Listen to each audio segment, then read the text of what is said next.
14장 22절부터 33절까지 말씀을 한 절씩 교독했으면 좋겠습니다. 찾으신 줄 알고 제가 먼저 봉독하겠습니다. 예수께서 즉시 제자들을 재촉하사 자기가 무리를 보내는 동안에 배를 타고 앞서 건너편으로 가게 하시고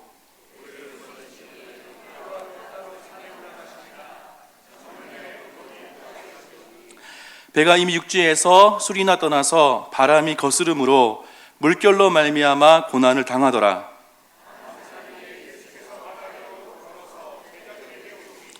제자들이 그가 바다 위로 걸어오심을 보고 놀라 유령이라 하며 무서워하며 소리 지르거늘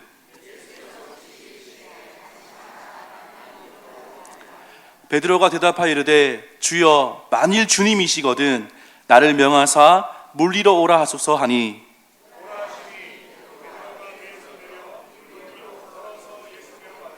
바람을 보고 무서워 빠져가는지라 소리 질러 이르되 주여 나를 구원하소서 하니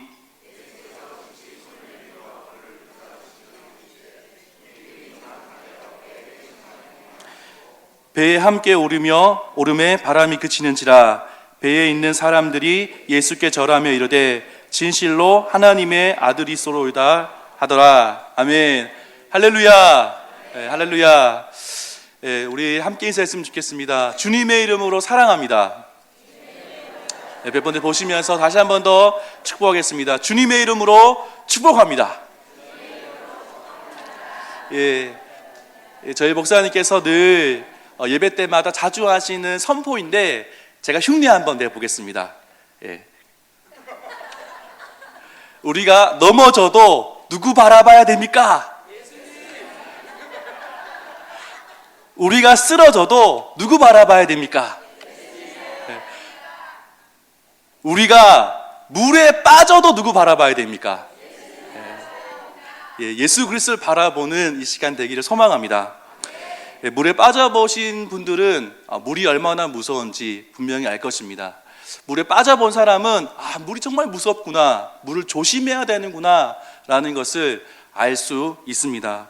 제가 초등학교 4학년 때 물에 빠져본 적이 있습니다. 물에 빠져본 적이 있는데 제가 이 예화를 하기 전에 좀 조심스러운 게 있는데 제가 초등학교 4학년 때 제가 모교회에 있을 때 초등부에서 물놀이를 갔습니다. 물놀이 갔다가 제가 물에 빠졌기 때문에 좀 조심스러움이 있지만 나누면은 초등학교 4학년 때 물놀이를 갔는데 그때 대구 근교에 영천이라는 곳에 물놀이를 갔습니다. 어느 쪽이었는지 어려서 기억나지 않지만 영천이라고 제가 들었습니다.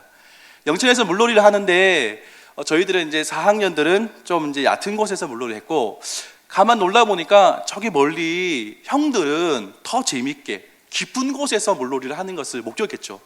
선생님은 분명히 가지 말아 했습니다. 선생님 말씀을 들었어야 되는데 제가 선생님 말씀을 듣지 않고 조금씩 선생님의 눈을 피해서 가기 시작했습니다. 조금씩 깊은 곳으로 가다 보니까 갑자기 분명히 발이 땅에 대었는데 갑자기 땅이 느껴지지 않는 그것을 경험했죠. 그리고는 푹 잠겼습니다.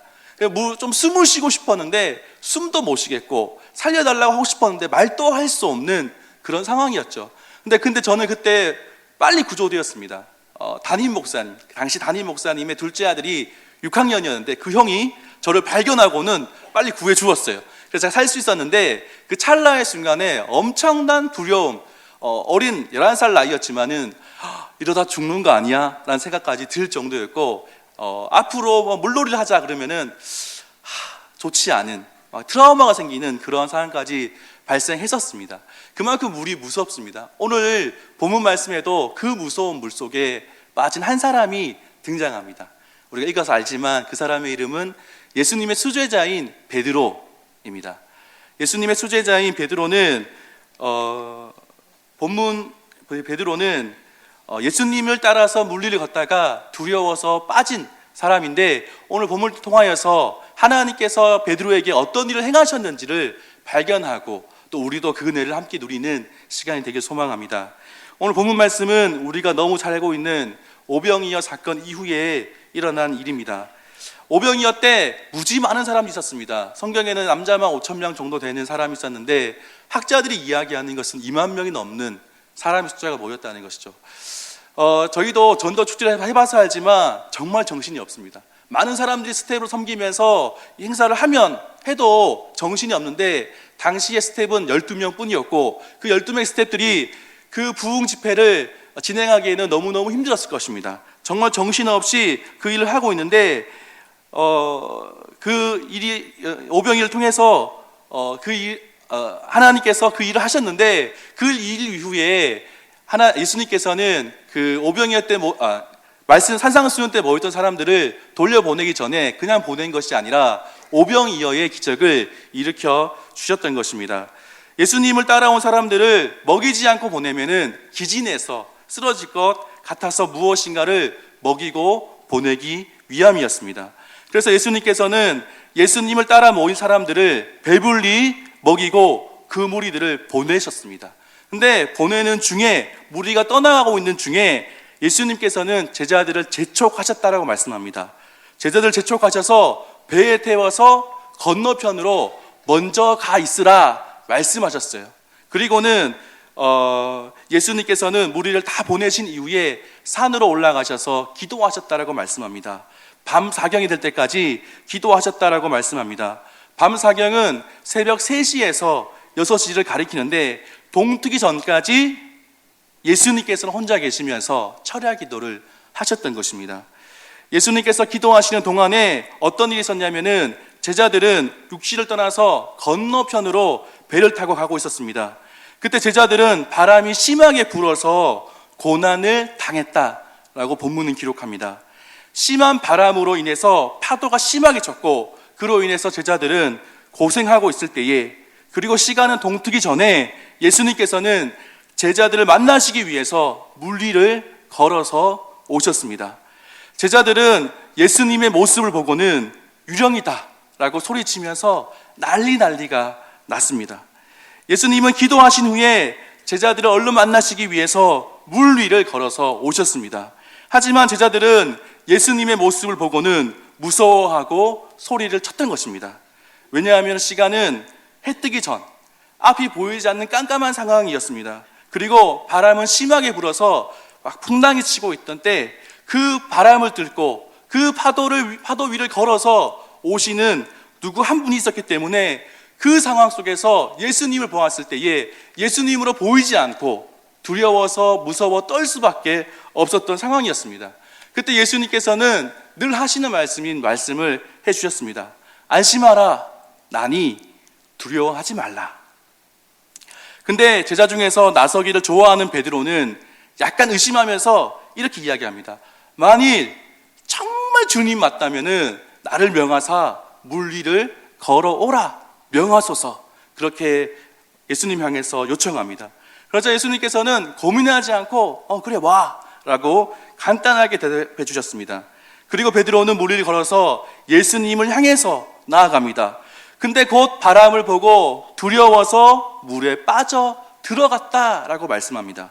아마도 말씀을 통해서 살펴보았을 때에 베드로가 쑥 빠진 것이 아니라 점차 빠져갔다는 것을 우리가 알 수 있습니다. 한 번에 빠진 것이 아니라 무서운 마음이 생기면서 점차 빠져 들어갔습니다.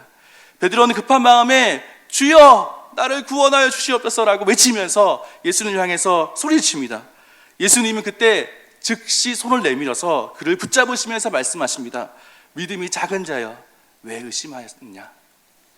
배에 함께 올라가셨고 그 순간에 바람은 그쳤고 평안해졌다는 것이 오늘 본문 말씀에 있는 내용입니다. 이 본문 말씀을 통해서 하나님께서 우리에게 말씀하시는 것이 무엇인지 발견하고 함께 은혜를 나누겠습니다. 첫 번째로 우리에게 말씀하시는 것은 세상의 눈으로, 세상의 기준으로 예수님을 보는 것이 아니라 신앙의 눈으로 예수 그리스도를 바라봐야 한다라고 말씀합니다. 우리의 눈이 예수님께로 고정되어 있어야 한다라고 말씀합니다. 의심하지 말고 예수님을 바라봐야 한다라고 말씀합니다. 오늘 베드로는 예수님 외에 물 위를 걸은 최초의 사람입니다. 그리고 물에 점차 빠져 들어갔던 최초의 사람입니다. 왜 물에 빠져갔을까요? 바람을 보고 두려운 마음이 생겼다라고 성경은 기록합니다. 근데 중요한 것은, 우리가 생각해 봐야 될 것은 바람이 갑자기 분 것이 아니라는 것입니다. 물리를 걷고 있는데 갑자기 바람이 불어서 두려운 마음이 들었던 것이 아니라는 것입니다. 바람은 원래부터 있었다라고 말씀합니다. 24절 말씀인데 우리가 함께 봉독했으면 좋겠습니다. 시작.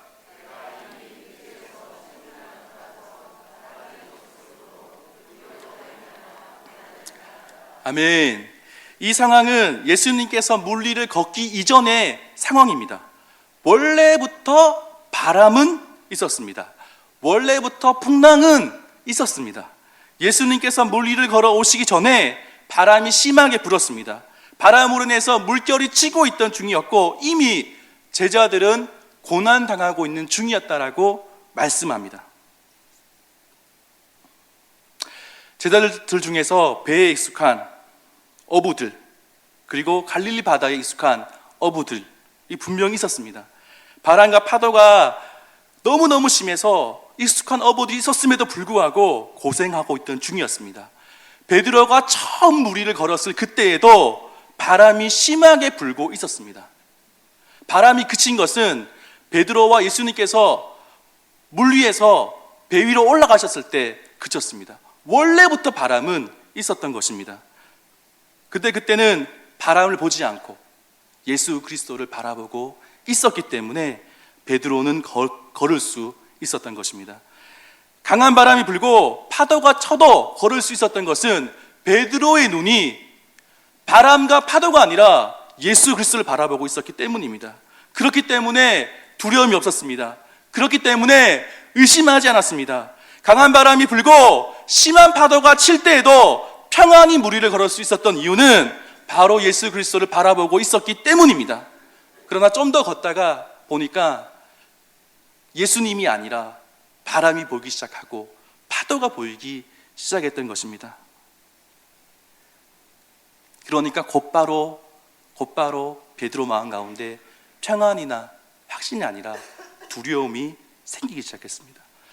바람과 파도는 우리에게 있어서 무엇입니까? 삶의 고난입니다. 삶의 고난입니다. 삶의 고난이 없었던 것이 아니라 원래 우리 가운데 있었는데 그 삶의 고난 가운데서도 우리가 평안하게 믿음 생활을 할 수 있는 것은 우리의 눈이 예수 그리스도를 바라보고 있었기 때문입니다. 그런데 가끔 신앙생활을 하다 보면은 우리 마음이 흔들릴 때가 있는 것이죠. 지칠 때가 있고 어려울 때가 있습니다. 근데 그때 보면은 우리의 눈이 예수님이 아니라 두려움을 주는 환경을 보고 있었다는 것을 우리가 느낄 수 있지 않습니까? 베드로가 물리를 걸어가는 것이 믿음의 삶, 즉 신앙의 생활이라 본다면은 베드로가 물리를 걷기 전부터 있었던 바람은 고난이고 그 고난은 우리가 믿음이 있기 이전부터 있었다는 것입니다. 어려운 환경은 늘 있었습니다. 하지만 우리는 그 어려움을 바라보는 것이 아니라 누구를 바라봐야 됩니까? 바로 예수님을 바라봐야 하는 것입니다. 바람이 불고 파도가 침에도 불구하고 우리의 초점이 예수님께 향해 있다면은, 우리의 시선이 예수님께 향해 있다면은 물 위를 걸은 베드로처럼 우리도 당당하게 그 파도 위를, 그 고난 위를 걸어갈 수 있습니다. 신앙의 생활의 키포인트는 의심하지 말고 주님 바라보는 것입니다. 신앙의 눈으로 세상을 바라보는 것이 신앙생활입니다. 정말 커 보이는 우리에게 있는 어려움이 있다 할지라도 우리가 예수 그리스도를 믿는 믿음으로 그것을 볼 때 아무리 높은 산이라 할지라도 평지가 되고 아무리 키가 큰 골리앗이라 할지라도 아무것도 아닌 것이 됩니다. 하지만 우리는 살다 보면 좀 어려울 때가 많죠. 명절이 되면은 친척들이 모이는데 믿지 않는 친척들이 많습니다. 저에게. 그래서 만났을 때 좀 신앙의 이야기를 하는 것이 참 어렵다는 것을 이렇게 제가 경험하는데요. 그들에게 믿음의 이야기들, 성경에 있는 이야기들을 하는 것이 너무너무 힘들다는 것을 제가 많이 경험했습니다. 다른 이들 앞에서 얼마나 하나님을 이야기하는 것, 우리의 눈이 하나님께 맞춰져 있어야 되는지에 대해서 이야기하는 것이 부끄럽기도 하고 정말 무식해 보이기도 합니다. 때로는 정말 하나님께서 계시지 않는 것 같을 때가 우리에게도 있지 않습니까? 하나님께서 역사하시지 않는 것 같은 것을 이야기한다는 것이 참 힘들다는 것을 우리는 알고 있습니다. 하지만 이럴 때 우리는 오히려 신앙의 눈으로 세상을 바라볼 수 있어야 하는 것입니다. 세상의 눈으로 하나님 보는 것이 아니라 신앙의 눈으로 세상을 보는 것, 그것이 우리가 승리하는 비결입니다. 이런 훈련을 해야 하는 것입니다. 우리 가운데 늘 있는 그러한 파도, 풍랑을 우리가 넘어갈 수 있는 그런 훈련을 해야 하는 것이죠. 제가 고등학교 때 일입니다. 저는 공부를 잘했는 학생일까요? 아니면 잘 못하는 학생이었을까요?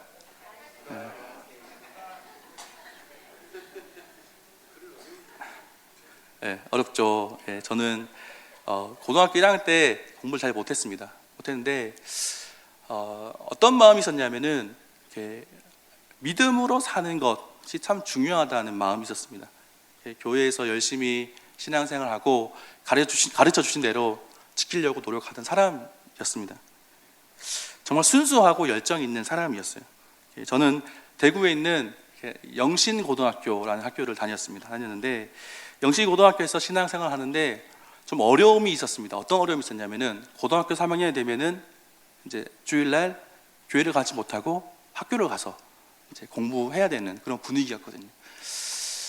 대부분의 학생들이 아마 믿는 사람들이 많이 있었음에도 불구하고 다들 그냥 학교에 나오는 모습을 발견했거든요. 근데 어떻게 해야 될까 고민이 들었던 것이죠.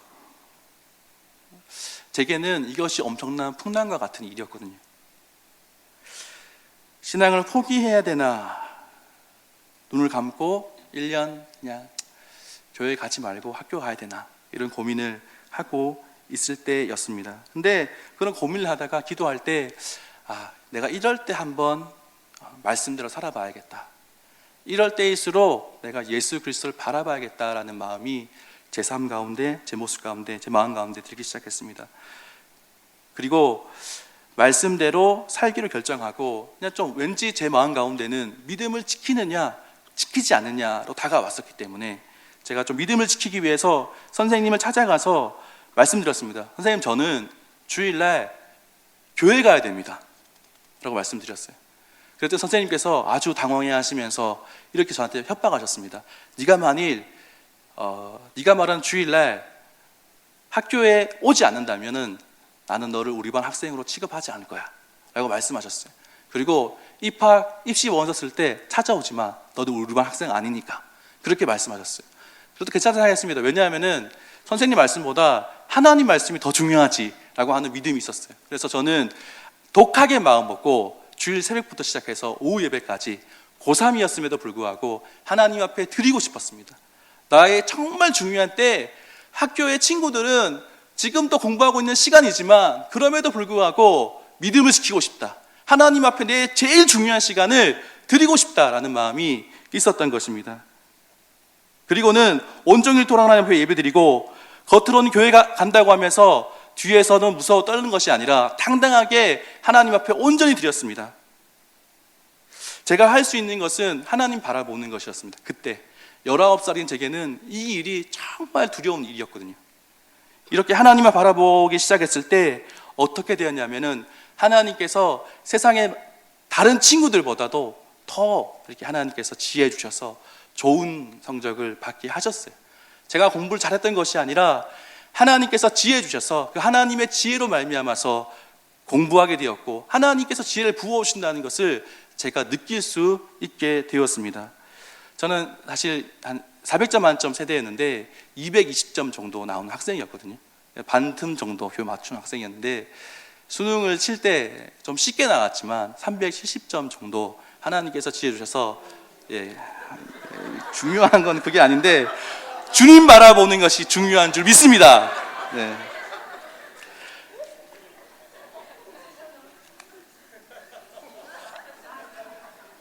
갑자기 당황되고 있습니다. 지금 본문이 어디 갔지? 다니엘과 세 친구들은 어떻습니까? 포로로 잡혀간 그들은 왕의 음식과 포도주를 먹느냐 먹지 않느냐 너무너무 중요한 선택의 순간이 있었습니다. 다니엘과 세 친구들에게도 풍랑이 불어왔던 것이죠. 위기가 불어왔던 것입니다. 신앙을 지키느냐 포기하느냐 너무너무 중요한 시간이 찾아왔던 것입니다. 하지만 다니엘은 뜻을 정해서 왕의 음식과 포도주를 먹지 않겠다라고 결정합니다. 대신에 채소와 물만 먹겠다라고 결정하는데, 그들의 결정 가운데 하나님께서 지지해 주셨고 그들이 하나님만 바라보기 결정했을 그때에 놀라운 일을 하셨다는 것입니다. 다른 사람들보다도 훨씬 아름답고 좋게 되었고, 뿐만이 아니라 하나님께서 다른 사람들보다도 훨씬 더 많은 지혜를 주셨고 다니엘에게 놀라운 일을 베풀어 주셨다는 것입니다. 사랑하는 성도님들, 정말 우리 가운데 위기가 있지 않습니까? 어려움이 있지 않습니까? 아동부에서 지난 금토 교사 수련회 했었는데, 그때 선생님들의 삶을 나누는데 정말 어려운 삶들이 많더라고요. 선생님들의 삶이, 집사님, 권사님의 삶이 정말 대단하구나 라는 생각을 했었는데, 우리 안에 그런 위기가 늘 있지 않습니까? 가정에서 어려운 일을 당하고 있지 않습니까? 직장에서 신앙 때문에 어려운 일을 당하고 있지 않습니까? 학교에서 어려운 일을 당하고 있지 않습니까? 자녀가 신앙의 일로 말미암아서 속상하게 하지 않습니까? 혹시 부모님께서 속상하게 하고 있지 않습니까? 남편이 혹시 속상하게 합니까? 아니면은 아내가 속상하게 합니까? 재정 때문에 어려운 일을 당하고 계신 분 있지 않습니까? 다른 어떤 어려운 환경이 우리 가운데 있지 않습니까? 혹시 이 어려움 때문에 우리의 시선이 예수님이 아니라 그 어려움에 고정되어 있지 않습니까? 그 어려움 때문에 우리의 신앙까지 흔들리고 있지 않습니까? 그렇다면 지금 내가 어디를 보고 있는지 돌아보시기 바랍니다.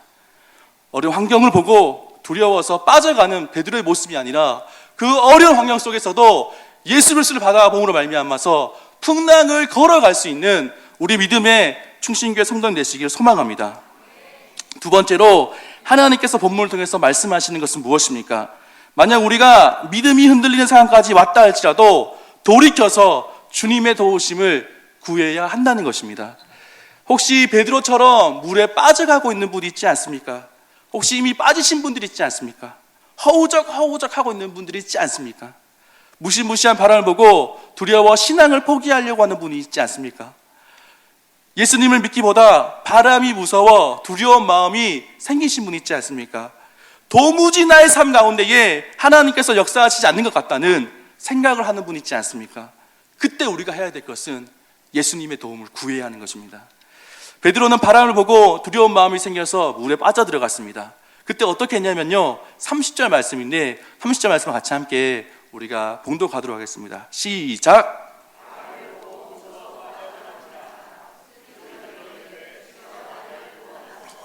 아멘. 베드로는 소리를 질러서 외칩니다. 주여! 나를 구원하소서. 그렇게 외칩니다. 자존심이고 뭐가 없는 것이죠. 왜냐하면 죽느냐 사느냐의 문제였기 때문이었습니다. 저는 말씀을 묵상하면서 좀 의아한 생각이 들었습니다. 베드로는 어부인데 바다에 익숙해야 되는 사람 아닌가? 베드로는 갈릴리 바다에서 배를 타면서 그 수많은 풍랑을 만났던 사람인데 좀 약간 이렇게까지 해야 되나 하는 생각이 좀 들기 시작했습니다.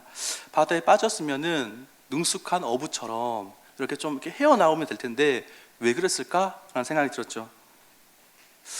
저는 아직도 수영을 하지 못하는데 수영을 하는 사람들을 보면 부러운데, 그 수영을 할 때 빠졌을 때 수영하면 될 텐데 왜 그랬을까라는 생각이 들었던 것이죠. 근데 말씀을 계속적으로 보다가 보니까 그 의문이 해결되었어요. 말씀을 보니까 베드로는 일단 물 위를 걸었다라고 말씀합니다. 얼마인지는 모르겠지만은 물 위를 걸었기 때문에 배와 조금 떨어진 상황이었던 것이죠. 그리고 물 위를 걷다가 빠졌던 상황이었죠. 그 물은 잔잔한 물이 아니라 너무 심한 풍랑 가운데 있는 요동치는 물이었습니다. 심한 폭풍이 칠 때 바다에서 수영하는 것은 자살 행위와도 같다는 생각이 들기 시작했습니다. 수영을 정말 잘하는 사람이라 할지라도 심한 파도가 있을 때에 수영은 하지 않습니다.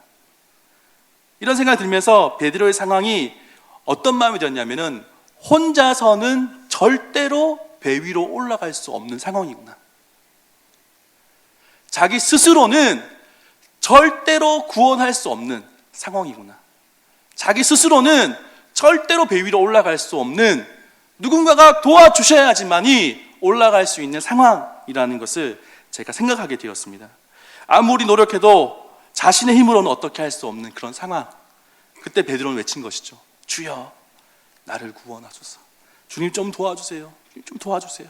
외칠 수밖에 없었던 것입니다. 그렇게 할 때 중요한 것은 예수님의 모습인 것입니다. 예수님의 모습이 어떻게 묘사되어 있냐면요, 31절 말씀을 우리 함께 읽었으면 좋겠습니다. 같이 읽겠습니다. 시작.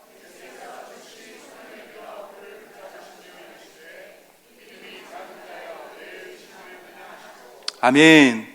예수님께서 의심한 제자인 베드로의 간절한 부르짖음을 거절하신 것이 아니라 너 믿음 없었지?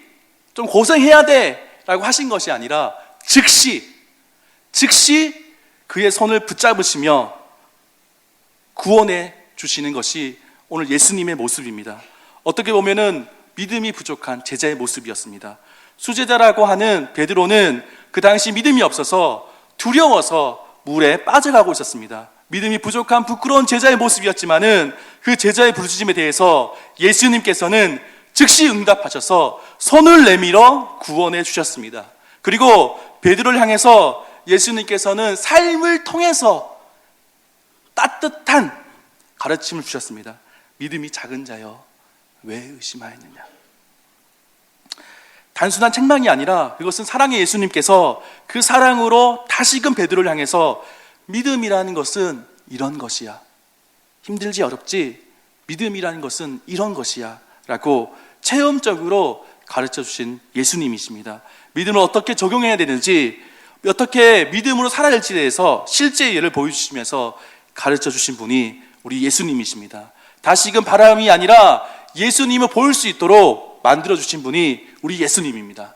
우리 하나님은 이런 분이십니다. 우리가 어려움을 당해 있을 때 우리의 믿음이 없음을 보시고 너 믿음 없지? 좀 고생해야 돼 라고 거절하신 분이 아니라 믿음이 없지만 우리에게 더 큰 믿음을 주실 수 있도록 가르쳐 주시고 구원해 주시는 분이십니다. 성도님들 가운데 어려운 일들이 있는 분이 있지 않습니까? 실망하고 있는 분이 있지 않습니까? 죽을 만큼 힘든 분이 있지 않습니까? 믿음이 흔들릴 상태에 도달하신 분이 있지 않습니까? 그렇다면 위기의 순간에 죽을 만큼 큰 소리로 주여 나를 구원하시옵소서라고 기도하시는 성도님 되시길 소망합니다. 체면이고 자존심이고 내려놓고 주여 나를 구원하소서, 주님 나를 도와주세요라고 외치는 성도님 되시길 소망합니다. 하나님은 반드시 우리를 구원해 주시고 우리에게 손을 내밀어 주실 것입니다. 말씀을 마무리하겠습니다. 오늘 본문의 말씀을 통해서 우리는 두 가지를 기억해야 됩니다. 첫 번째는 우리는 우리의 눈을 의심하지 말고 예수님께 우리의 시선을 돌려야 합니다. 예수님께 집중해야 합니다. 신앙의 눈으로 세상을 바라볼 수 있는 믿음의 성도님 되시길 소망합니다. 두 번째는 만약 우리가 믿음이 흔들려서 빠져가는 상황 가운데 주님 앞에 도우심을 구하는 성도님 되시길 소망합니다. 마지막으로 제가 간증을 하면서 말씀을 마무리하고 싶습니다. 2006년도에 제가 DTS라는 훈련을 받았습니다. UDTS라는 훈련을 받았는데 저는 이제 마치면서 인도로 전도 여행을 가게 되었습니다. 근데 인도로 전도 여행 가는 팀이 7명이었습니다. 7명인데 가는 날짜보다 훨씬 앞에 비행기 티켓을 이렇게 지불해야 되는 상황이었습니다. 여행사에다가 그 비용을 지불해야 되는, 미리 지불해야죠. 여행사에서는 계속 그 표를 잡아둘 수 없기 때문에 약속한 시간까지 우리가 지불하지 않으면 더 비싼 금액을 들여서 비행기 그 사크를 내야 되는 상황이었습니다. 그리고 때로 어떻게 하면 못 갈 수도 있는 상황이었어요. 그곳에 가기 위해 필요한 700만 원 지정이 필요했는데 정말 골리앗과 같이 느껴졌습니다. 높은 산같이 느껴졌습니다. 700만 원. 학생이었기 때문에 7명이 열심히 모았음에도 불구하고 그 재정을 모을 수 있을까? 왜냐하면 그 이전에 이미 DTS 강의 기간이라고 하는 기간에 250만 원, 300만 원 정도의 재정을 이미 내야 있었기 때문에 낼 수 있는 돈은 다 냈고 이제 돈이 없는 그런 상황이었기 때문에 700만 원을 모을 수 있을까 하는 상황이었어요. 드디어 이제 내일 비행기 값을 지불해야 되는 상황이었고 내일까지 돈을 안 주면 여행사에서는 안 된다 하는 상황이었고 오늘은 주일이었고 내일은 월요일이었습니다. 그래서 주일 저녁에 저희가 함께 모였습니다. 저희 리더 형이 저희를 불러 모았어요. 저보다 5살 많은 형이었는데 그 형이 저희를 다 불러 모아놓고는 이렇게 이야기했습니다. 자기에게 믿음이 없었다 라고 이야기했습니다. 자기가 얼마나 하나님을 신뢰하지 못했고 자기에게 그 700만 원이 얼마나 크게 느껴졌는지 모른다. 안 될 거야 라는 생각이 있었다라고 저희 앞에서 공개적으로 회개하며 말했습니다. 근데 나머지 6명의 팀원들도 동일한 마음이었거든요. 너무 힘들지 않을까? 저 가운데서도 어렵지 않을까라는 생각이 참 많이 들었습니다.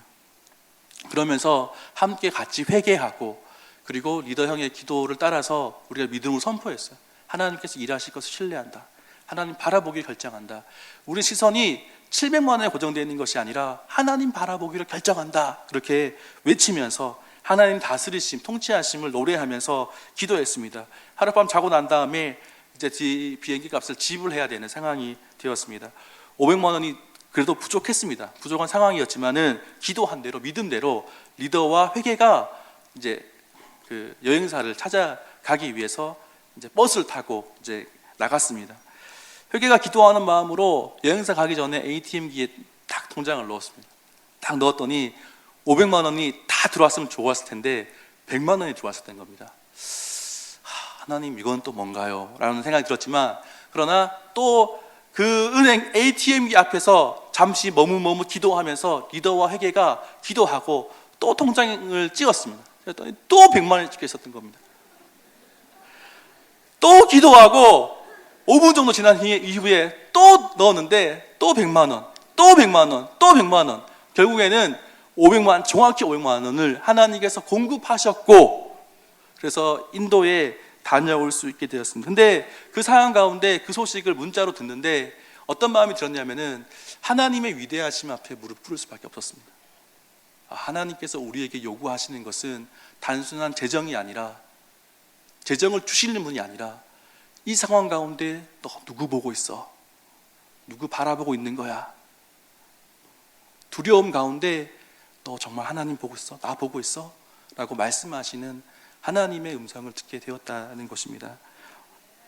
700만 원 너무나 컸습니다. 700만 원. 근데 지금 생각해도 700만 원은 큽니다. 학생 때는 더 컸습니다. 근데 눈을 돌려서 하나님 바라보기 시작했을 때 산이 평지가 되고 아무리 큰 골리앗도 그냥 사람에 불과한 것으로 느껴지기 시작했습니다. 하나님 정말 우리를 사랑하시는 분이십니다. 우리가 항상 하나님만 바라보기를 원하시는 분이십니다. 우리가 한눈 팔기를 원하지 않는 분이세요. 우리의 시선을 정말 주님 앞에 드리고 주님께 고정되어 있으시는 우리 충신교회 모든 성도님 되시기를 소망합니다.